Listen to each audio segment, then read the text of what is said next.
From the CW's version of The Flash blazing past the DCU one in ratings to fan outrage for counting out Gustin's Flash in the latest movie, this is why Grant Gustin is perfect as the Flash. Starting with how DC Studios thought they struck gold with the Flash movie, calling it the best thing to happen to DC fans in years. But the CW's The Flash TV series is here to give them a run for their money, and that's because Grant's Scarlet Speedster has had fans swooning for nearly a decade. But hey, let's cut Miller's Flash some slack. They've only just gotten their standalone film, and only made a brief appearance in Justice League. But the thing is, we've been following Gustin's journey since 2014, watching his version of the epic Flashpoint event, and experiencing the highs and lows alongside him. It's little wonder there are diehard fans who dig his act over Miller's.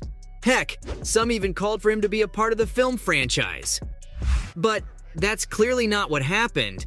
Instead, DC decided to give Ezra Miller's The Flash their solo movie in the DCU. Now, you might remember his quirky character from films like Batman v Superman and Justice League, but the standalone movie took some serious inspiration from the Flashpoint storyline from the comics.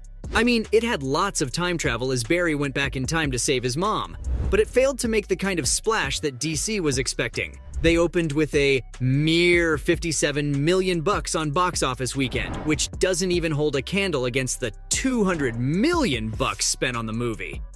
Gotta say, these were the consequences of messing with time travel.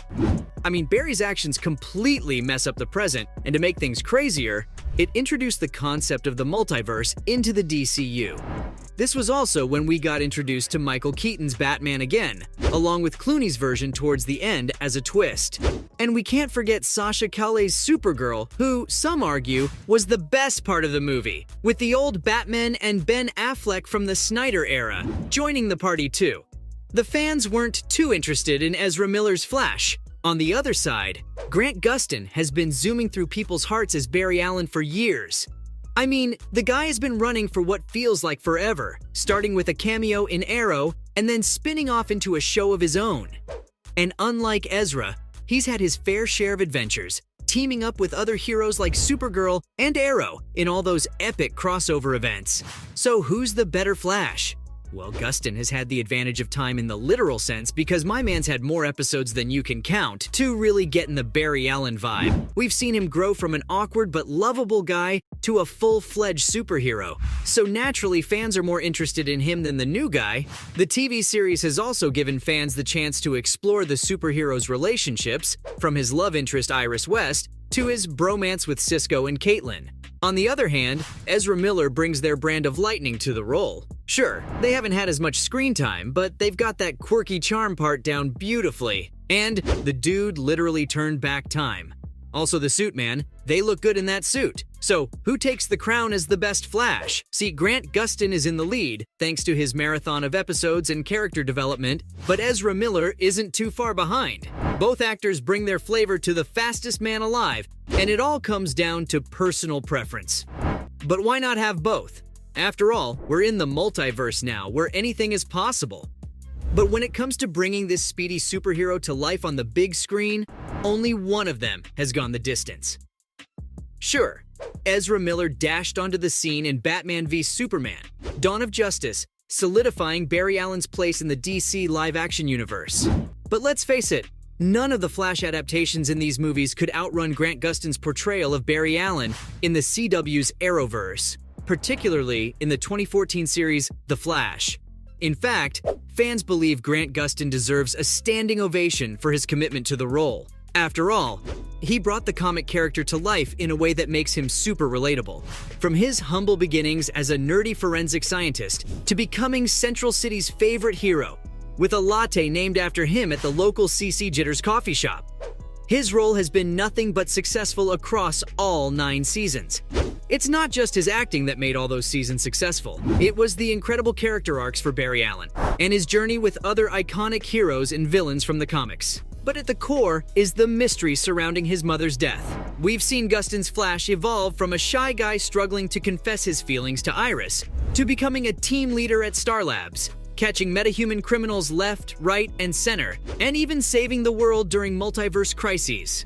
It's been a roller coaster of victories, defeats, and plenty of pep talks, making Barry one of the best developed characters in the Arrowverse. And when it comes to facing tough villains, he's also had his fair share of challenges. My man's battled some of the toughest metahumans in the DC universe, showing off not only his speed, but also his intelligence. Not only that, but his teamwork with the crew at Star Labs and his superhero friends, Supergirl and Green Arrow, have proven that he's not just a speedster, but an amazing team player. Let's not forget the chemistry he brings to the screen with his cast members. I mean, the relationships between his Flash and the supporting characters are electric, especially his dynamic with Green Arrow.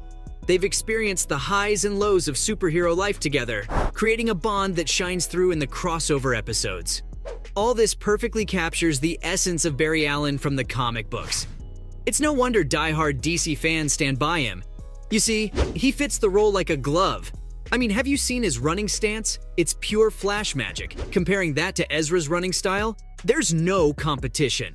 So when the Flash movie director called Ezra the only suitable Barry Allen, Grant Gustin's fans weren't too happy. Sure, I understand that the Flash was about to make his grand return to the silver screen with Ezra Miller gearing up in the red suit again, but the director's comments were a little too much to digest. Andy Muschietti said that no one could replace Miller as the iconic superhero if a sequel were to happen.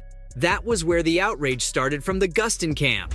Now, to be fair, it's unlikely that he meant any harm to Gustin, but it's understandable why his comments rubbed people the wrong way. Like, come on, Gustin has been running circles around the Arrowverse for quite some time, 9 seasons to be exact. He's the Flash, and the Flash is him.